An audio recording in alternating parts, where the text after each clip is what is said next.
How can you scan QR codes on an Android device securely? This easy tutorial will answer your questions. If you want to scan a QR code on your Android device, simply open the camera app.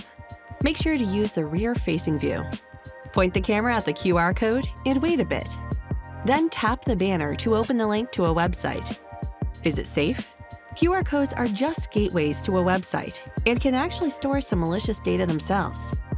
But you should always check who sent the code, because there is always the risk that it could lead you to a malicious place online.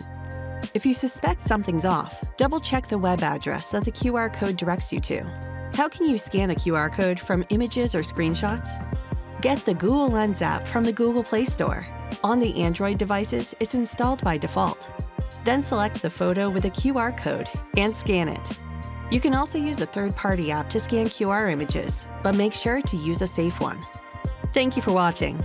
Subscribe to our channel to get more online security tips.